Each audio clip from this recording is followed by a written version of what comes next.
Thanks so much. It's a pleasure to be here. I really enjoy this forum, and we've been working with Richard and Rebecca and Asia's CEO Forum. Wonderful networking event, wonderful opportunity to bring people together and talk about interesting topics.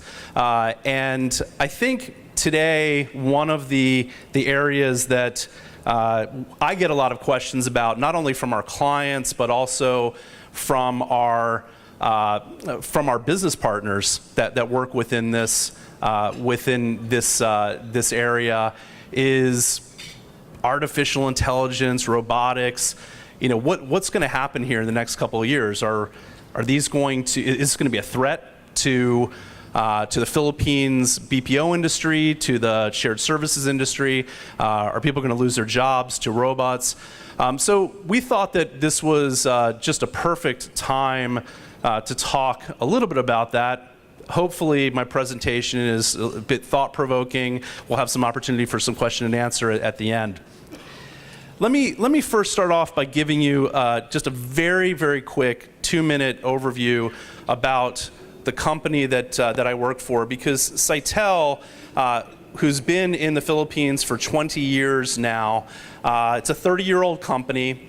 It was recently acquired by actually a smaller company, which is the customer experience arm of the MOOC family of companies, which for those of you who are have worked or have lived in Europe, the MOOC family companies is a group of about 400 companies.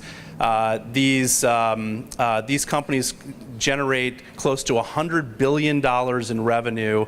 There's 850,000 employees in the group.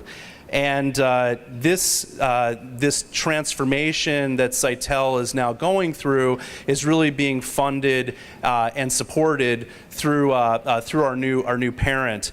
We've rebranded into what's called the Acticall Sitel Group, and the group, it's probably one of the largest customer experience companies that you've either never heard of or didn't know really existed. 75,000 employees around the world. We support just over 400 companies, but it's a large enterprise. Mostly, traditionally, has been known to be more of a contact center or a call center company, but now we're really pivoting and turning into more of a digital agency. We're finding that many of our clients, the call center piece is just one little piece of the equation, and we now have a very diverse suite of services, including training services, social media management, consulting, digital consulting, and other technology services.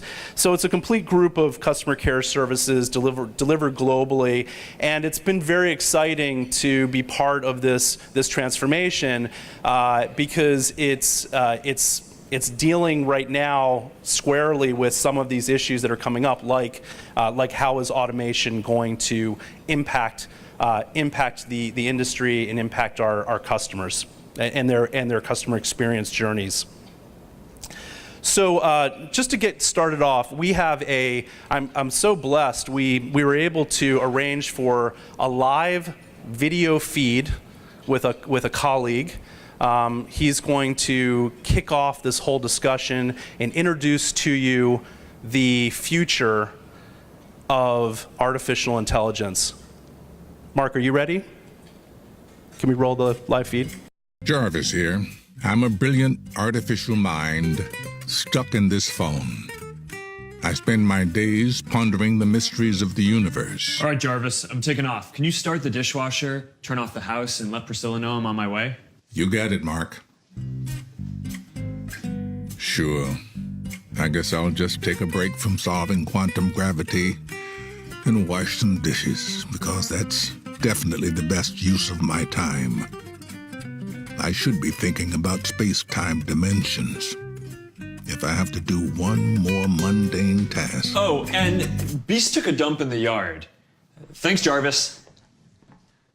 That's it, I'm joining the Avengers. So, this is a really interesting new time that we're living in. The customer experience and this digital revolution that we are now starting to just enter into. It's about new kinds of interactions and new ways of interacting not only with technology, but with the companies that provide these services. It's definitely about multi-channel, being able to provide services to our customers regardless of where they are and how they want to interact. And the context becomes very, very important. Where the customer is, how they want to interact, what they're trying to interact with. They're going to choose, moving forward, the most relevant means of interacting with with companies. And that could be via voice, it could be via text message, email, or via some of these new technologies like Siri, Alexa, Watson, Amelia. There's lots, and I'm sure that you've started to read and hear about these. But the context becomes really important, and we're going to talk about that in a little bit. Today, it's really more about just dealing with conversations or just contact interactions. It's really about, and as business leaders that have if you're in business, you have customers, how you establish that customer experience and that customer experience journey. Consumers today, whether it's in a B2B situation or a business to business or a business to consumer situation, they have a lot more power. And they're starting to compare. They're comparing services, comparing experiences in real time and sharing via social media channels. So we have to move faster. We absolutely have to move faster. And this is why, not just from a Philippines perspective or from a BPO perspective, but just from a general business perspective, we have to figure this out. So this new paradigm, you have to kind of start off as you're preparing to approach this and understanding, where are we going as a company. So I want to share a little bit about what Sitel is doing and what Sitel is doing specifically in the Philippines and how I think you can help. To adapt to the new paradigm, you have to rethink your customer experience journey. And I think you would agree that in order to do that, you've got to figure out how to digitally transform your business. So, all kidding aside, we found a video which I think is a really good just primer to really what is artificial intelligence and robotics, and I wanted to share that with you now as we're preparing to go on this journey. Every day, a large portion of the population is at the mercy of a rising technology, yet few actually understand what it is. Artificial intelligence. HAL 9000 and Marvin the Paranoid Android. Thanks to books and movies, each generation has formed its own fantasy of a world ruled, or at least served, by robots. We've been conditioned to expect flying cars that steer clear of traffic and robotic maids whipping up our weekday dinner. But if the age of AI is here, why don't our lives look more like the Jetsons? Well, for starters, that's a cartoon. And really, if you've ever browsed Netflix movie suggestions or told Alexa to order a pizza, you're probably interacting with artificial intelligence more than you realize. And that's kind of the point. AI is designed so you don't realize there's a computer calling the shots.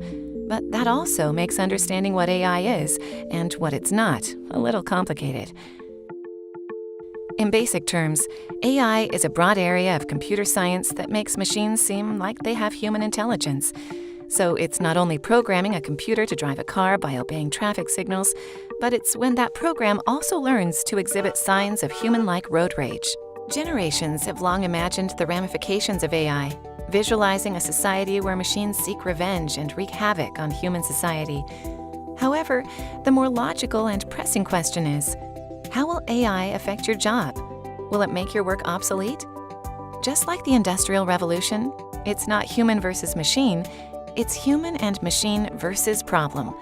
The point is that artificial intelligence helps you accomplish more in less time, taking on the repetitive tasks of your job while you master the strategy and relationships.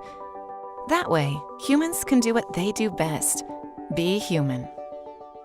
So hopefully that helps. Just if you didn't really know, you're afraid to ask, how many people are interacting with artificial intelligence today? Yeah, almost the whole room. As we're trying to figure out how to leverage this technology, you've got to start off, first of all, by understanding the customer journey, and where in the customer journey you can leverage these new solutions to improve that experience, because that really is what it's all about, right? There was a very interesting survey that was just recently done by Bain & Company. It was 362 firms surveyed. It's called Closing the Delivery Gap. 80% of those companies surveyed, 80% of those 362 multinational companies sincerely believed, that they are delivering a superior customer experience to their customers, or that they were at least on the path, very close to delivering a superior customer experience. Bain then went and surveyed customers of those companies. Any guesses on how many of the customers actually believe they were receiving a superior customer experience? 5%? Anyone else? No other guesses? 10, 20, 30? Yeah, you were very close. 8%. 8% of customers. Now the reality is that, and I'm sure you've read this, there is a decrease across the board, across the world, in customer satisfaction. No question. And this is not because more jobs are being outsourced to the Philippines. This is simply because companies that they're not fully getting it. They're missing the context, and customers are switching. Accenture does an annual report. They started about 5 years ago, and the report showed that 56% of consumers globally switch providers or switch companies that they're doing business with every year because of a bad customer experience. And it's not limited to the contact center experience. It's everything. It's related to retail, how they interact with the company wherever they might be.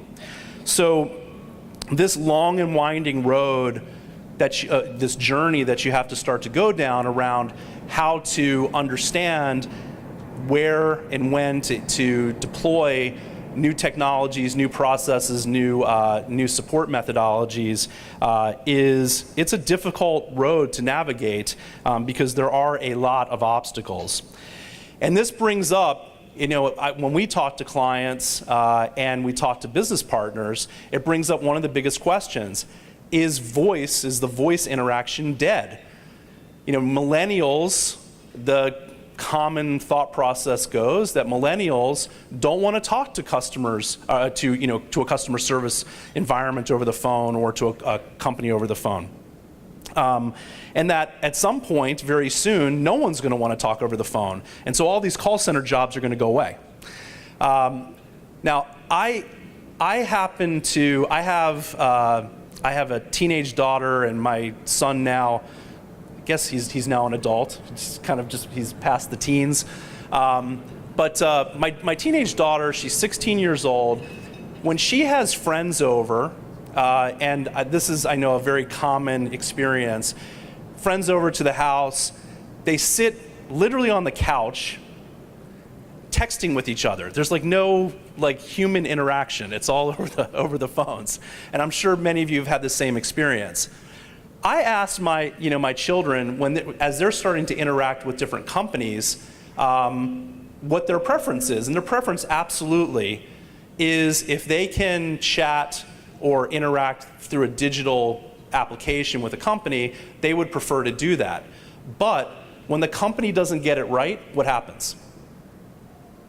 They just give up. They just stop and they just go to a different company or a different opportunity. So the question shouldn't be, is voice dead, or how do we just focus all of our energy on going into these digital channels? Question has to be, how do you build a solution, a customer experience solution that really it drives that customer experience so that the customer gets their issues resolved, or is able to purchase and process their transactions, and doesn't switch and doesn't leave you. I also, one of my stints in my career, I was head of customer experience, and I was the chief customer officer for Vodafone in Australia. And we had retail stores. I had contact centers, I had billing centers, collection centers. We had a digital, very, very nice digital platform. And one of the issues that we ran into when I first joined the organization was a customer had a billing concern. They were at the mall. They received their bill on their smartphone. They saw that there was a mistake. There happened to be a Vodafone store in the shopping mall, and so, gosh, I should be able just to go right into the retail store and deal with this billing issue. But that wasn't the case. There was a bench, and I'm not exaggerating. It was a bench, a very uncomfortable bench, that was at the back of the store. And so if you came into a retail store, and this is not just a Vodafone Australia thing. This is the case, and I know that our partners with PLDT and Smart, you have this issue as well, and we all know this. But if you go into the retail store, the systems that the retail employees use are different than the call center. And so what the employee would say to the customer when they said, "Hey, I have this billing issue, can you help me?" They would say, "Yes, here's the number for customer service. You can call them and you can sit on this bench." And it used to drive me crazy, as someone that had responsibility for managing the customer experience, because it seems like such a simple thing, but the reality is that most companies today, they're just throwing digital solutions, and they're not understanding what the context is, and these context channels are not blended. So we know, and I think you'd agree, we got to figure out digital, got to figure out how to interact with digital. So artificial intelligence, bots, automation, we know it's a major trend. You can take two different views. You can be very worried about it, that it's going to replace your job and replace the job of your friends and family and maybe associates. Or you can look at it in the opposite, that this is a fantastic, really fantastic opportunity. And I believe, and we at Sitel believe, that this is an amazing opportunity for markets, especially like the Philippines. Agents, employees, and sites are simply not going to disappear. This is our view. We feel that based on the trends, and I'll walk through some of the reasons why we're feeling this way, but we just don't believe that automation and robotics will eliminate that human experience.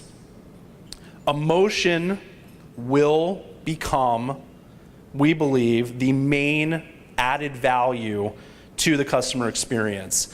That human touch is going to become more and more relevant, and it will become the differentiator in the future for any company. Everyone remember, some of you may not, but the $6 Million Man, Steve Austin. Yeah, I had the doll. You could look through for those of you who are my age, the doll, this was like one of the coolest inventions ever. You could look through the eye, and Steve Austin had this bionic eye, and so you could look through the eye in the doll, and it made everything bigger and had colors and stuff. It was really pretty cool. Well, for us right now, the way we're starting to view this issue is how do we deliver the best customer experience using a blend of technology and human interaction?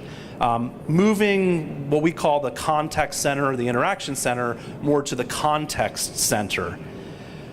We think that the new shift has to be like this enhanced human. How do you blend and utilize these tools and technologies to really improve and enhance that human interaction through the customer experience? There's a couple of really interesting new developments, especially in bots. And I have a very simple a video here to demonstrate it, because I don't think many people understand that they're now starting to interact with a bot, especially if you're using, how many people use Facebook Messenger? Yeah, Viber also is starting to move this way. I know Viber is a big application that's now used in the Philippines. WeChat in China, huge, and they're starting to become bot agents that are being used in these new platforms. But what the bots do is they allow you to interact via Facebook Messenger or WeChat or Viber, and they respond, and you can talk to them or text with them in just plain English. And then the bots provide back, they kind of act like a human agent and provide information or provide certain automated services. This young lady, she enters the Paris airport. The text, she's in Messenger. The bot recognizes that she's entered the airport. It knows that she has a flight coming up. It automatically sends her some information about the flight, but it also sends her information about shopping and other services that are available at the airport. And then she can select something that may be of interest to her, or she can interact with it in natural language input, and then the bot interacts with her. She then wrote, do you have this particular type of perfume, or where can I find this particular type of perfume? It does the back-end research. It pops back up with a map option of where the closest store is that sells this particular type of perfume. It also sends her alerts about how long the wait is, its security, et cetera, et cetera. So that's kind of the general idea. Now, again, if you look at this in isolation, you would say, well, gosh, like, why would you even need humans anymore? I mean, it's just so smart. It just kind of works. That would eliminate the job of 4 or 5 humans, and it can do it in a fraction of the time, and it's a much lower cost. Well, again, if you remember my earlier comments, there's this context. We live in this age of context now. So you have to, when you're looking at embracing a chatbot to provide support to your customers, it's really important to understand the context, because there are some things which customers expect in that overall customer experience. Trust is really important. So you have to understand that context when you're rolling out these kind of digital strategies. Customers today expect a very high level of proactivity, that there's going to be, it's not reactive, it's not I have to follow up with you, or I have to call you back multiple times or interact with you multiple times, but that the company is interacting in a more proactive manner. There's a level of personalization and customization which is expected, but there's also a tremendous amount of privacy concern. And so if you're interacting with someone in a digital format, and you know already their eye color, their social security number, where their kids go to school, that can be pretty scary. So you have to be very, very careful about managing the privacy with the personalization. And kind of overarching is this very high level of customer experience expectation. So it's not just about reducing cost, it's not just about making it faster, making it easier for customers, it's got to be about where the customer context is and what the customer needs, wants, that has to be recognized. As I started to really get serious about trying to understand how to explain to our customers why, this context thing I think everybody gets, but why can't the technology get to the point where it can start to mimic these types of these type of human interactions? Well, the reality is that cute really doesn't cut it.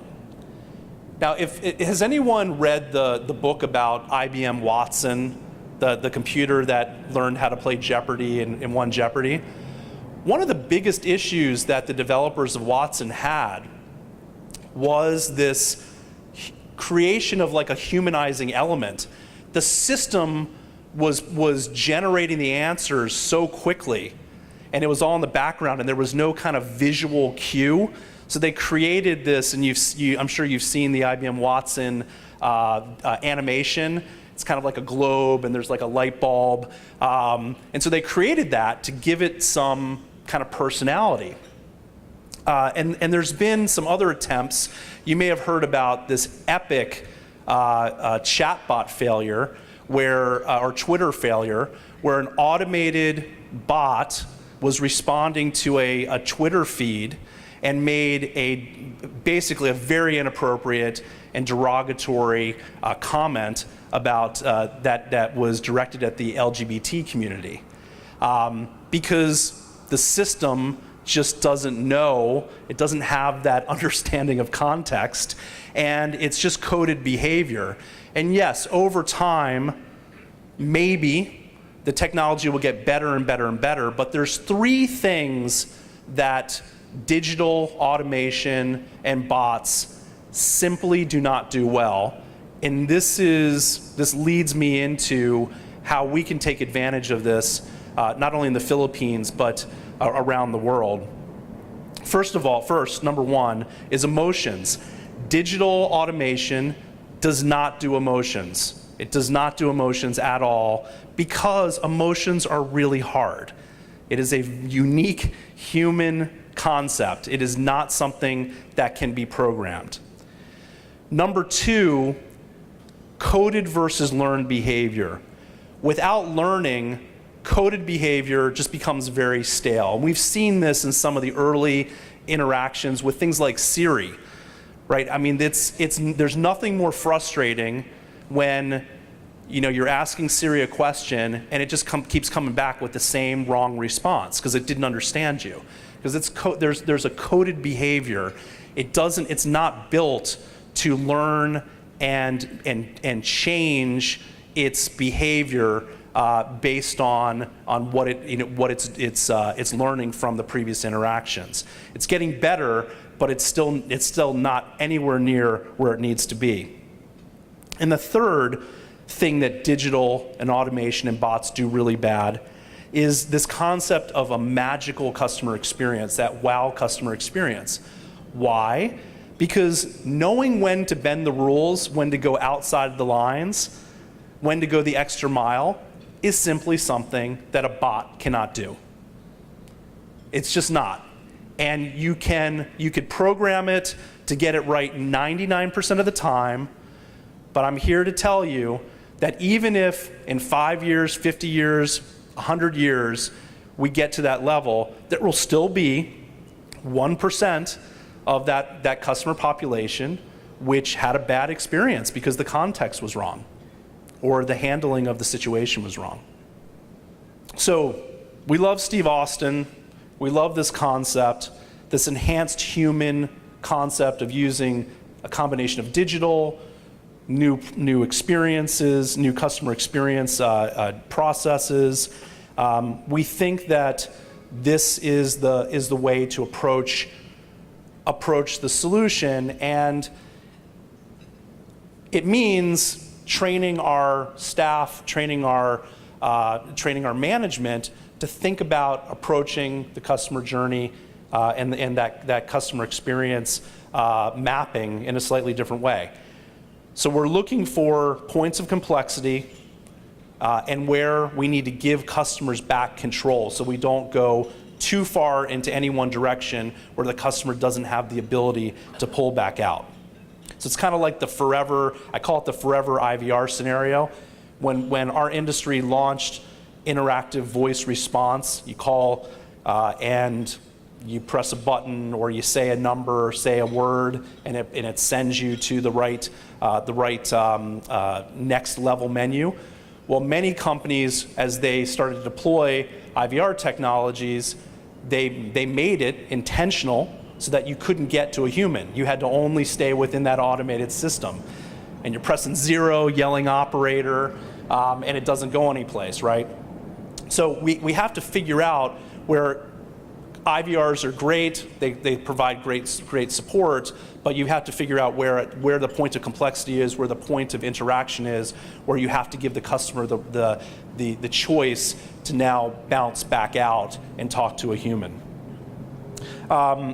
Facial recognition at point of sale, there's a number of new I think technologies that are now available which make this a really interesting concept in retail. And this ability for chatbots to learn when it's the right time to offer a human interaction so that it becomes seamless, where you're dealing with a bot and then it pops into a human interaction and the customer has no idea. And so you're seeing a lot more of this. Air New Zealand just recently released a really cool video on how they're going to enhance their customer experience using this concept. I think it'll make a little bit more sense with this video.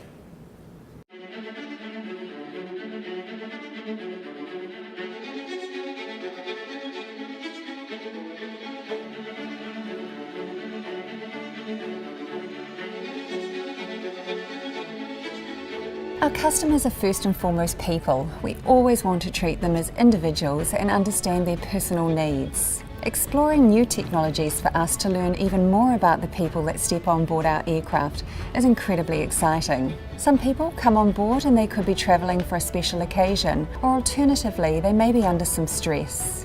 This technology could allow us to anticipate our customers' needs and then tailor our service so that from the moment they step on board, we're giving them exactly what they need to feel safe, comfortable, and taken care of. Makes sense, right? And it's kind of cool. Now at the same time, again, for those of us who are a little bit privacy, conscious, this could be a bit creepy.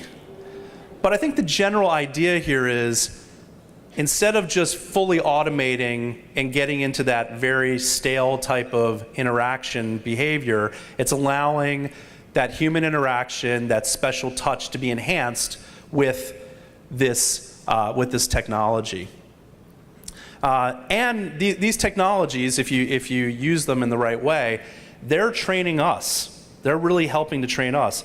Alexa, for example, as one of the ways that it does this very well.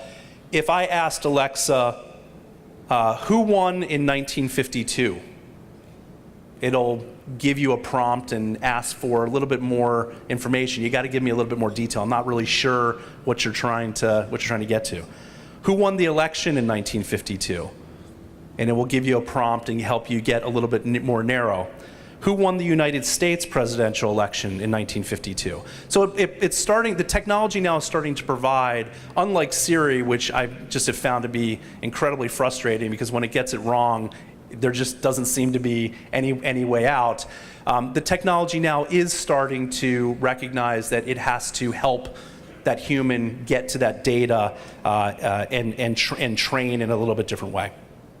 Okay, so hopefully that's given you a very good kind of general overview of what's going on right now from an industry perspective, how we're approaching this, our view, the Sitel view of how we're trying to attack this problem with our customers. But to summarize and to give you, I think, a little bit of advice, if you're not in this journey or you haven't started this journey yet, you got to start. And you have to start by, again, mapping these customer experience journeys, understanding where the points of interaction are, points of complexity are in the interactions, and then working within your team to find the right solutions, whether they're human or digital, to attack those points of complexity. So you need a map, first of all. You got to get everybody in the car, which means this is not just for your customer service team to be worried about. This requires everyone to be part of the process. You have to have marketing, you have to have IT, you have to have senior executive support, sales, operations, etc.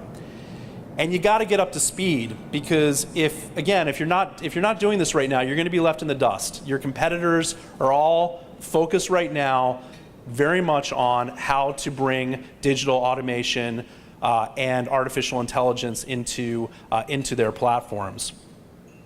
You got to get lost.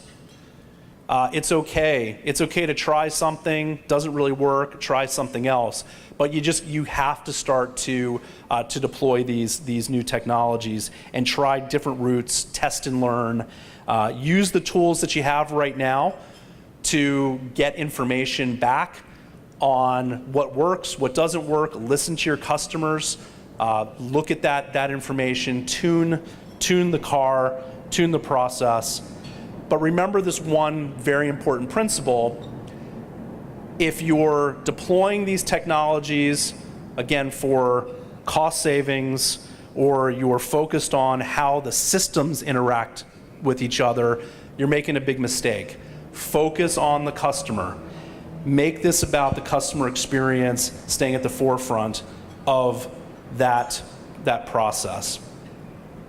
So, I'm Balik Bayan.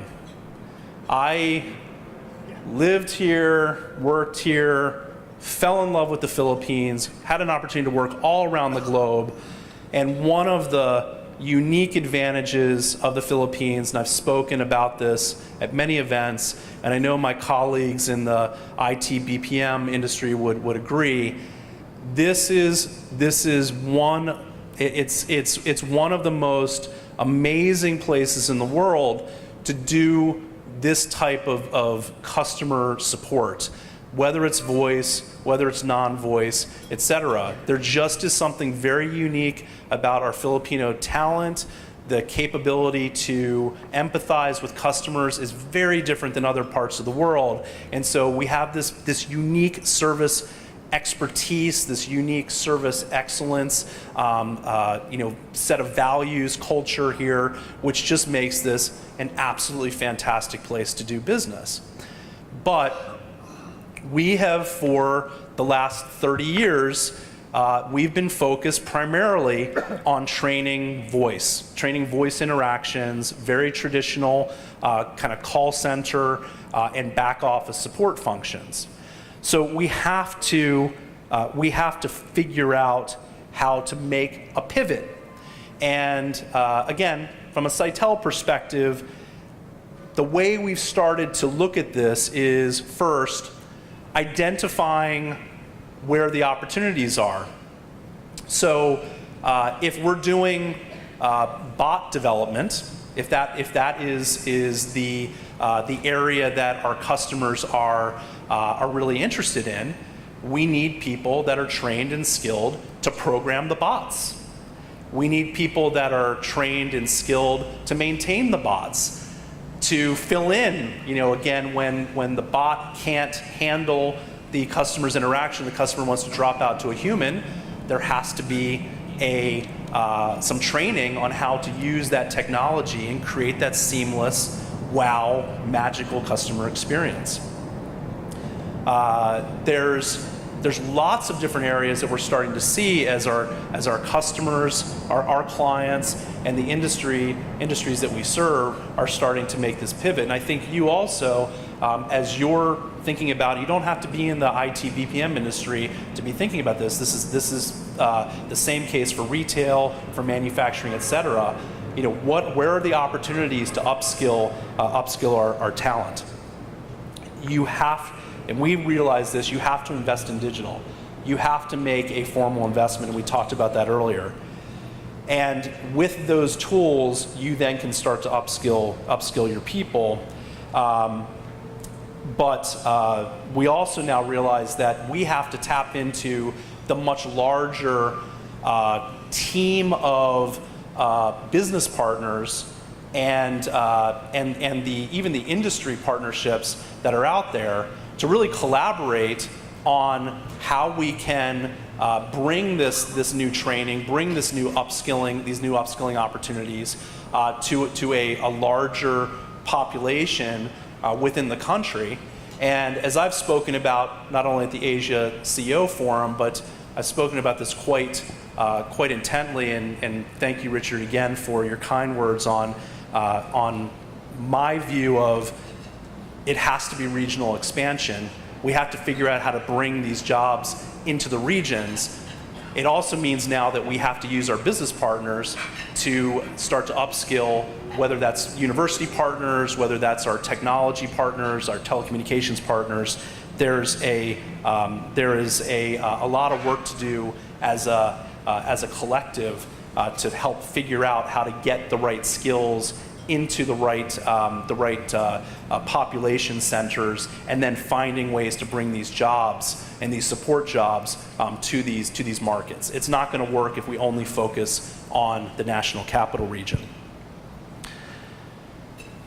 We've invested millions, not exaggerating, millions, through one of our venture partners within the Acticall Sitel group called Learning Tribes, at developing new methods of getting training to people wherever they might be, as long as they are connected, they have an interest and a will to learn new skills. We now have been investing in getting this training prior to any sort of job assessment or recruiting activities. This is years in advance into the greater population. We really believe that the strategy now has to be getting this information, getting this skill training to the population now, so that in the next couple of years we have access to a larger population of skilled workers that can do these more advanced knowledge jobs. So we have this concept, and you may have heard of it. It's called a MOOC. It's a massive online training community. Our solution is like a TripAdvisor. Anyone use TripAdvisor? Yeah. So there's about 6,000 different digital courses. You can review the courses. There's an app, and it allows for lots of interaction between the people that participate in these training courses. The MOOC concept is our investment in really preparing the Philippines for the future and taking advantage of this incredible opportunity that we see as we develop these enhanced human employee agents and service agents in new and exciting ways as we're working with our clients around customer experience improvements. let me share, I've got a real brief view on the very first MOOC. We're releasing this and marketing, going to start marketing it heavily next month. This is 100% free. There's no cost to the person to go through the process, and all of the content as we release these new courses will be free.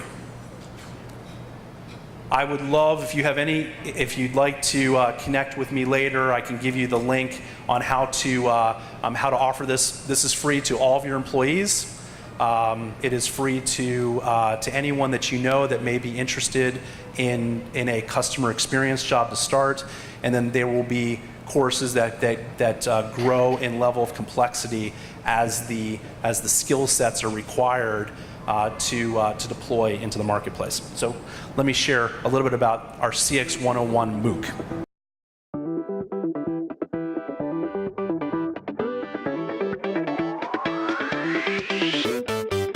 In case you missed it, the term customer experience is everywhere in business these days. Experts agree that focusing on the customer experience has become the single most important factor for an organization to achieve business success. In fact, companies spend a great deal of money and time training and hiring competent advisors who can deliver an excellent customer experience. What's the main purpose? To maintain current customers and gain new ones. So, are you interested in a customer experience career and want to know more about it? That's the aim of this MOOC titled CX 101, Becoming a Customer Experience Advisor. This MOOC is accessible to everyone. The only things you need are a reliable internet connection, a computer, tablet or smartphone, and a great interest in learning in a new and exciting way. This multimedia-rich and interactive MOOC spreads over 4 weeks with one episode released each week. You follow the course at your own pace because each episode is flexible. Along with other participants, you'll learn, exchange ideas and experiences together online. Everyone works at their own pace over a given period to validate new skills in a fun and innovative way. Quizzes and forms will allow you to assess your progress. In 4 weeks, we'll show you the basic steps to become an effective and professional customer experience advisor. First, we'll start with getting you familiar with the operation of the learning platform and introduce your peers participating in the course. Then, we'll take a look at a series of topics related to the core practices of customer relations. What do you get at the end of this MOOC? Every week, you'll earn badges which validate what you've learned and allow you to obtain a MOOC certificate. This certificate is a valued VIP pass in the recruitment process at Sitel. Any questions on the content? Don't panic, you're not alone. A community manager accompanies you online throughout the course, providing support if you need it. Are you passionate about finding a new career path? Do you like helping people? Then we'll see you on the MOOC. So this is our first one, and the idea here is to, and these can be customized. Most of them are very general content development